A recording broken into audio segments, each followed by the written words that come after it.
Good morning. This is Andy Costello, commercial real estate broker. Thank you so much for joining me this morning.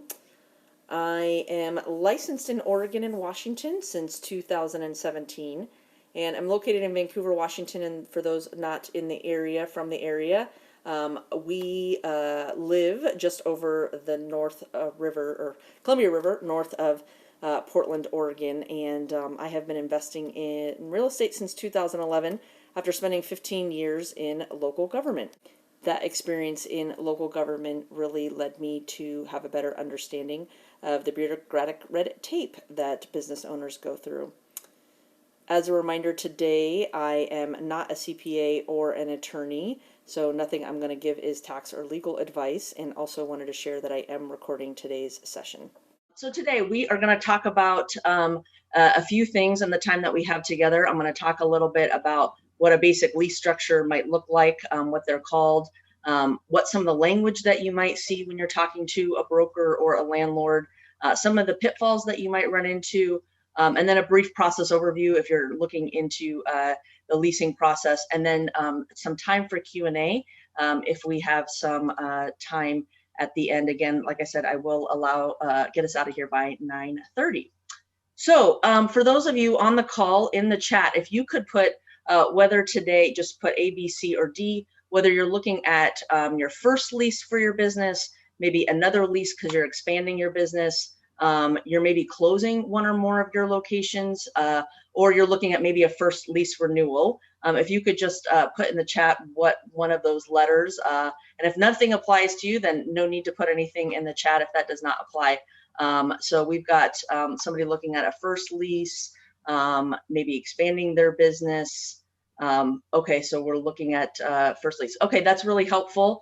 Somebody looking at opening another location. You know, you only know what you know after you kind of go through the process the first time. So that is, unfortunate that sometimes we just have to learn these things along the way, but hopefully I'm going to share with you a little bit so that the next time you go through it or the first time, you'll at least know some of the questions to ask. So the first thing that we're going to cover today is some of the three basic types of lease structure. So the first type of lease structure that you might see is a full service lease. So this is often in newer office buildings where the base rent will include all of the operating expenses for the building. So as a tenant, you will be helping the landlord cover property taxes and building insurance and property maintenance, and then obviously the utilities. So in a full service lease, you're going to be including that in the price of the lease. If there's common areas such as for the janitorial, that'll all be wrapped up into the cost of the lease.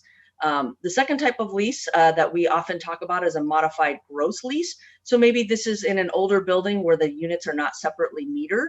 So you're going to pay a rent, and then you're going to pay a share of the utilities. And again, if there's only one meter and there's maybe 4 tenants, the landlord should be dividing up the cost of those utilities on a pro rata share based on the square footage that you are leasing in that space.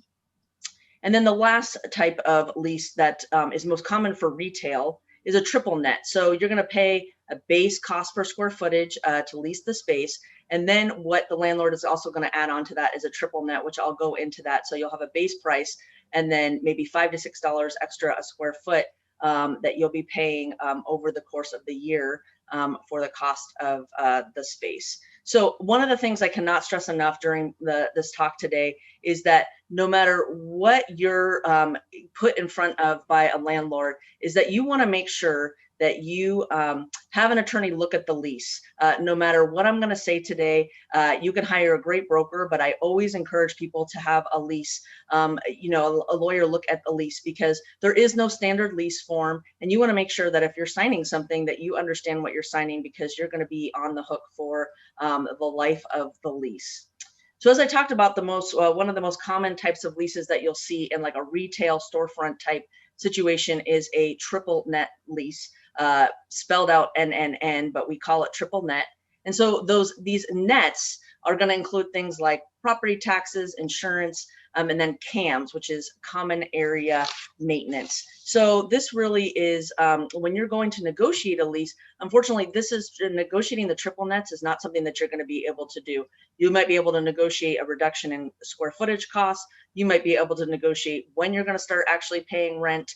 You might be able to negotiate some tenant improvements, but when it comes to the triple nets, not so much. So again, you want to make sure that you understand when you're signing a lease what those triple nets are going to include, because these CAM charges can include lots of different things, such as management fees of the property, building maintenance and repairs, landscaping maintenance, janitorial, utilities. Some of those things, not always, there's never an always in the situation, might be included in those fees. You might also be paying for some exterior lighting in some parts of the country, snow and ice removal, some window washing, restrooms, if you have some common area restrooms, maintenance of the parking lot, or any other amenities that might be affiliated with the building might be included in that triple net, as well as the CAM charges all rolled up into that. So one of the things that when you are looking at what that triple net is going to include, you want to be looking at whether you're leasing an older or a newer building. Sometimes the old buildings that haven't been remodeled, these costs might be significantly higher than if you're in a newer building where the window seals are a lot better. Things are just cleaner and you just need less repair. Also, again, depends. There is no always when it comes to leasing. Roofing and HVAC is oftentimes, maybe covered by the landlord, but not always. So those obviously can be really big expenses if you're looking to lease space. And you want to make sure that you understand what you are going to be on the hook for. So when it comes to one of the things that you will be talking about when you're looking at space is the space might not be exactly what you're looking for. Very rarely is a space going to be exactly plug and play. For example, in this photo, you can see just kind of an open shell of the building. And so one of the things that you either need to come to the table prepared to discuss is, how is it going to get paid for that this space now is going to be modified to fit your business needs. So one of the things that a landlord is obviously going to look at is your credit worthiness and whether this is something and how long the term of the lease is that you're going to be looking at, whether that's something that you're going to be able to negotiate that the tenant, you as the tenant can pay for outright by cash and have that, structure and all the infrastructure you need to get that space up and running for your business. Or you can negotiate a cost per square foot with the landlord for them to front the cost for the construction on the space that of course you will be paying back over time. So when you're trying to negotiate with a landlord, oftentimes a new construction, they might have a budget for you, but you have to be realistic about what you're asking the landlord to do, because no tenant improvement is really an improvement for the landlord. It is really just for you. And so they're not going to put money forward to rehab a space for you unless there's something in it for them. For example, you're going to be willing to sign a long-term lease, or you're willing to pony up some money yourself. But oftentimes if you're coming to the table with not a whole lot, the landlord's going to want to make sure that when you're going through this process that you've got some skin in the game. And when you are looking at doing tenant improvements, one of the things that you need to make sure that you are talking to the landlord and negotiating is when you're going to actually start paying rent. If some of this remodel is going to take 2 to 3 months, you want to have that conversation. Are you paying rent while that rehab and that construction is being done on that space? Because oftentimes you might be spending money, and I have had clients that have paid rent for a year because they totally underestimated how long the rehab was going to take. And so you want to make sure that if you're paying for the improvements and you're carrying rent, that can be a heavy financial burden. So you just want to make sure that you are aware and negotiating and making sure, again, you understand what you're signing. So when you are going through and negotiating with the landlord and looking at the lease, one of the things that you want to make sure is that when you are paying those triple nets or common area maintenance costs, that you have the ability to audit and take a look at their actual numbers for the prior year, maybe even the prior quarter. So again, that you understand what you're paying for, because once you sign on that lease, you do not have any negotiating power, and you want to make sure that you understand what your responsibility as a tenant is. When you look at the space that you're leasing, you want to make sure that maybe what you're using is not necessarily what you are renting. So let's say, for example, you are renting a 12 by 12 space, but you might also be paying for a percentage of the common area bathroom or the conference room or an entry reception area. So you want to make sure that you understand what exactly you are renting. And then also make sure that you understand that, again, the commencement date that you are beginning your lease is not always the same date as your move-in date.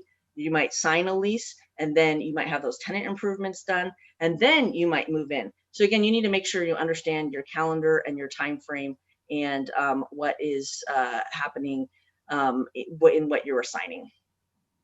So some of the things that maybe you're like kind of overwhelmed that you want to make sure that you understand is what maybe gets some of the businesses into the most trouble. So one of the first things is that the broker that you're working with or the landlord or yourself just sort of assume that your business can operate in the location that you've identified that you want to be in. And that is not always the case. For example, if you are a nail salon, most likely you're not going to want to be operating in an industrial park because that's just not where your type of business should be located or is zoned to be located. So you really want to make sure that you have a broker that you trust, you're looking at county tax records, that your business can operate at the space that you are looking to lease. Again, you don't want to sign a lease and then find out you cannot open your business and get an occupancy permit to operate your business there.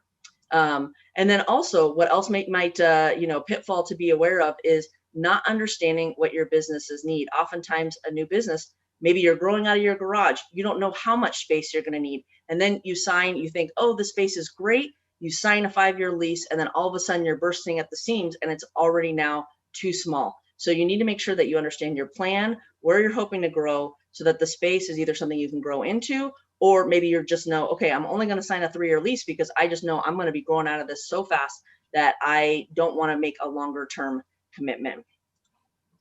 So what are some of the things when we were talking about scheduling that you need to make sure that you understand is you need to have kind of a very rough outline of the timing of when you either need to move when you're on a renewal or when you are looking to lease a new space.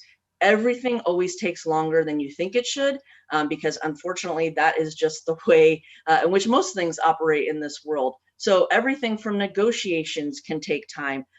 Pulling the permits if you need to pull a building permits, then to actually get the contractor. Here in the Northwest, contractors are so busy, getting somebody to show up and do the work is tough. The time that you're going to need to move in and then set up and maybe get all the equipment that you need to get the business set up. And then also the time that it's going to take for you to negotiate a renewal if you are looking at a renewal. So I just want to make sure that you understand that just because your lease might say, oh yes, you can renew, you're going to want to negotiate. And now you've already lost a little bit of leverage because you're already in the space and it might be more of a hassle for you to move. However, you just want to make sure that you are, planning out that calendar and just assume everything takes longer than it should. And that there's oftentimes very little you can do to speed up the process. When you're in a hurry, that is when things really can make you make some really bad decisions because you just feel like you're under a lot of pressure to make some decisions for your business. So when it also comes to that calendar, one of the things that you should be thinking about is how much money it is going to cost. Just like everything takes longer than you think it should, it also takes more money than you think it should.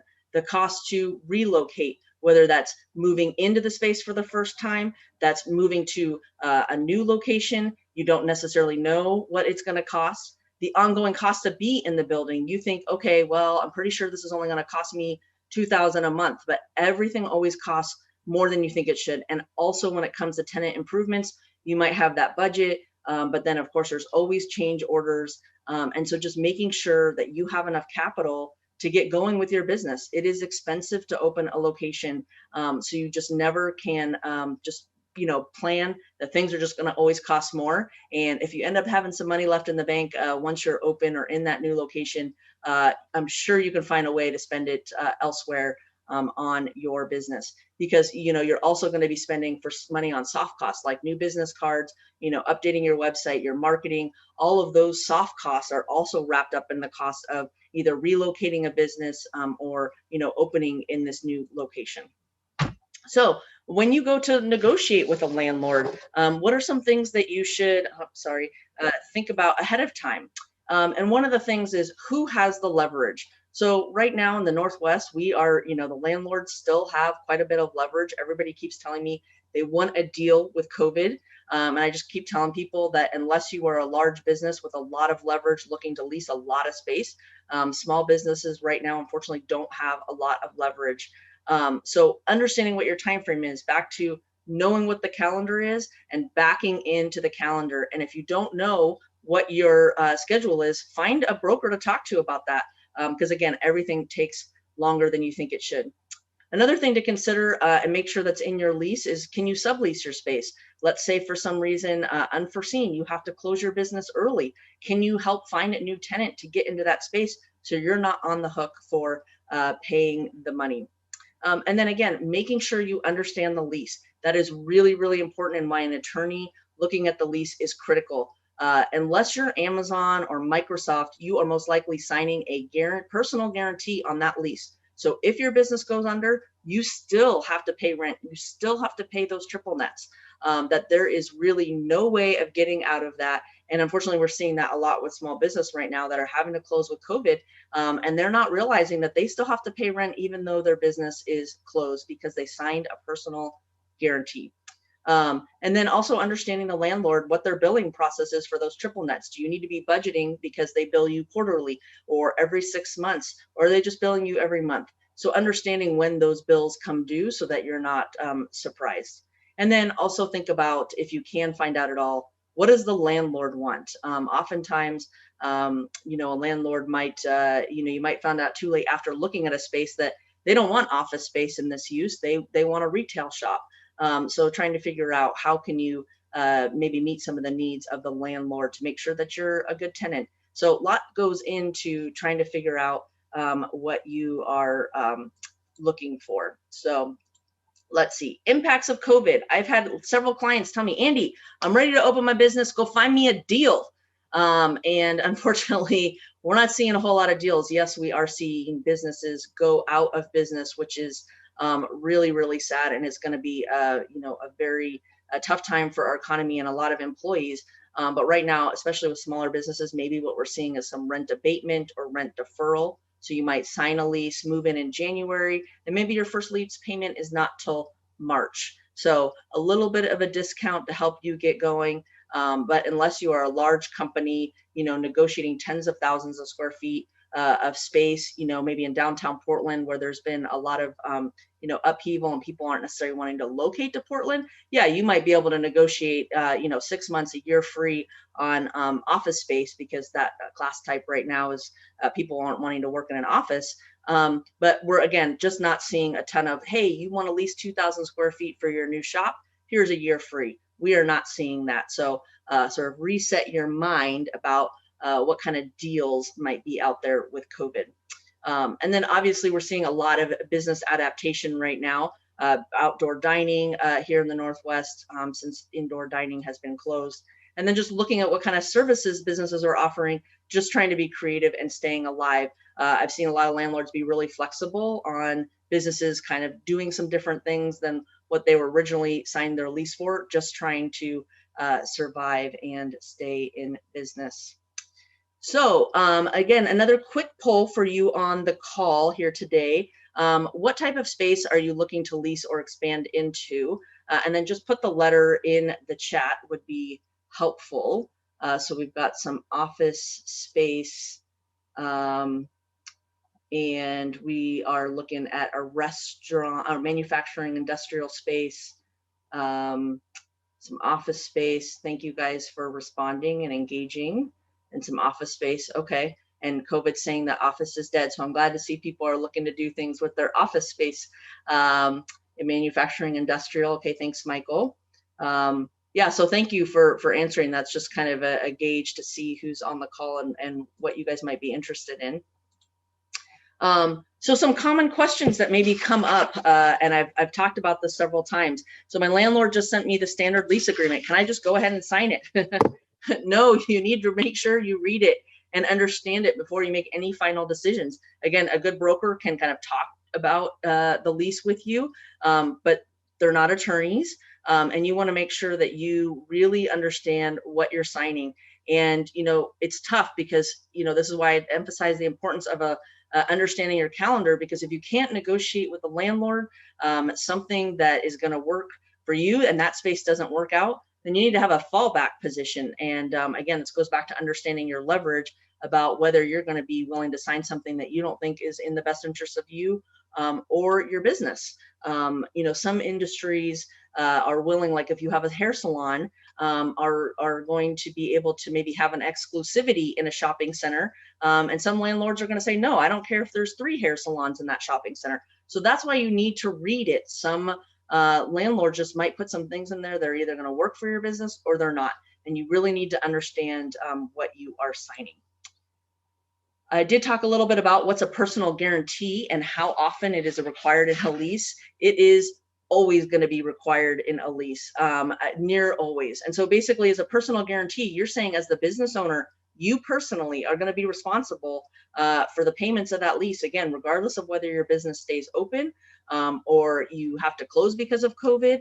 Right now, where COVID and the act of God, force majeure clauses have not worked for business owners to say, hey, I'm closed, I can't pay rent. So you just, again, need to be very careful that you understand what you're signing and the financial responsibility that you are signing up for. So I'm not getting good vibes from the potential landlord or the property manager. They're not returning the phone calls. You don't feel comfortable with how the negotiating is going. So how worried should I be about personal dynamics in the process? And I equate it to, it's just like anything else. If you get bad juju from somebody when you meet them, maybe you don't want to be friends with them. Maybe you don't want to be business partners with them. I would say that the same thing is true for commercial. If you are just feeling like this negotiating is going sideways, you don't feel like the landlord's willing to work with you or communicate with you, then most likely that might not get any better when you decide to get into that space. So, use your best judgment and your common sense before you, if you just feel like at the beginning the relationship isn't good. And I also always encourage people, like if it's in a complex where you all have the same landlord, is to go talk to the other renters and the other tenants and see what they think about the landlord. Are they responsive to repair requests if that's appropriate? See what they have to say so that you can get some, do your own reference checks for yourself and get a little bit more of the inside scoop. So I want to go back to what type of businesses are typically a triple net, modified gross, or a full service lease. So as I alluded to, triple nets are typically retail space. So if you're going to be in a retail space, let's say, for example, you might be paying $20 a square foot a year for that space. And then you might have $5 to $6 extra a year per square foot for the items that I previously alluded to. So just make sure you understand the full cost before you sign the lease. Modified gross is going to be in an older building, again, where there might not be a separately metered space. So you're paying for some, common area HVAC. You're paying for some common area restrooms. So just make sure that you understand what that might entail. And then a first full service lease is maybe, high-rise office building where, again, things are not separately metered. So, you're just paying for your percentage cost of the building based on your square footage. So again, just make sure you understand what you're signing and what type of lease it is and the cost that might be associated with that. So people have asked, especially during COVID, how does the Landlord Tenant Law apply to commercial real estate? We hear that if you've ever rented an apartment or rented a house, that you have tenants' rights, and that law does not apply to anything related to commercial real estate. So you will not have any leverage, if anything, in terms of the Landlord Tenant Law. There is no clause that will allow you to use the Landlord Tenant Law to get out of your contract or try to renegotiate your contract provisions. So with that said, where do I start? You're looking for your first space. You don't know what to do. So make sure that you understand your budget, your profit and losses, and your cash flow so that you know whether you have some money in the bank to find the space that you're looking for. So think about the type and the location. Do you want a retail storefront? Do you want to be on the ground floor? Are you okay being on a second floor? Think about where you want to locate and the size of space that you want. You don't necessarily need to know all those details. A good broker can help you with that, but make sure that you understand, the size of space that you're looking for. And then contact a commercial broker. My contact information will be here at the end. And if I'm not in your market, I certainly can help you find somebody, and start looking and finding a space. So it doesn't really cost you anything to work with a broker. We're paid by the landlord. So, it's just like having a real estate agent when you go buy a house, and, just having that extra support is really important. Again, make sure you review the documents with an attorney, you understand what you're signing, and then you're going to sign your lease, and then you're going to take occupancy again. That might not be the day that you move in. So lots of information I crammed here for you. I think we do have some time, a couple of minutes here for some questions. It was hard for me to monitor the chat while I was talking, so I am going to kind of scroll through the chat, but you can either unmute yourself and ask me any questions that you might have, or you can put them in the chat, but I am going to try and see if there was anything I missed here. And I'm sorry I couldn't monitor it while I was chatting at you. But again, I will promise to get you out of here in 3 minutes. So it looks like, so the key, we had a question, is the key difference between the modified gross lease and the triple net that the tenant pays for fewer operating costs than with the triple net? I wouldn't say fewer, it's just structured differently. So a modified gross, those expenses might be included in the base lease, whereas a triple net, the operating costs are broken out as a separate expense with the triple net. So if you're working with a broker, they often will have tools that you can do the analysis on. If you are trying to compare a modified gross lease with a triple net lease, we have tools that we can help kind of do a side-by-side comparison if you're looking at 2 different spaces with 2 different lease types. So that's a good question. Thank you for asking that. So let's see, Dave's comments about the smaller businesses. Unfortunately, small business, even though this country was built on small business, doesn't seem to be having a whole lot of leverage. It depends on where you're looking to locate. Landlords tend to have bigger pockets and can hang on to their space. So Chanel asked, what is the best way to come up with their budget and estimate costs for different spaces? Are brokers willing to help? Yes, there are either tools that you can go online if you just Google, like, want to open an office with 5 people, and you can kind of just think about how much space, do you want an internal break room, conference room, or not?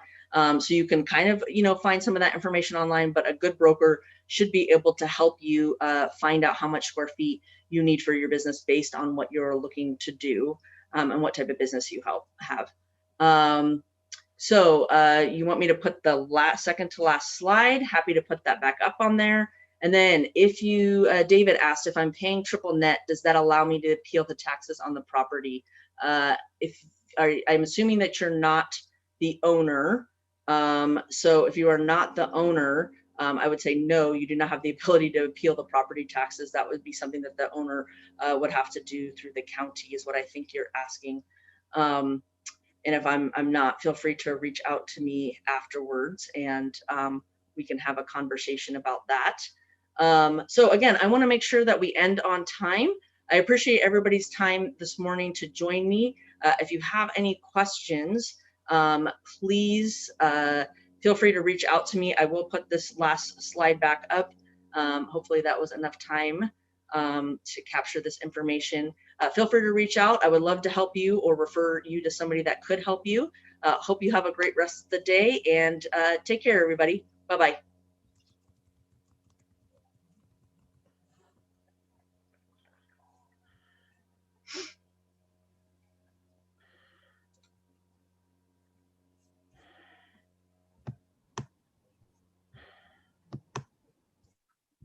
Hey, Andy, this is Justin Bergen. I will get you that information you sent me last week. I apologize for lagging on that, but I'll probably be 2 or 3 months out before I'm ready. Okay, sounds good. Thank you for letting me know. And I'll just make a note and follow up with you in a couple of months. All right, no worries. Okay, thank you. Take care.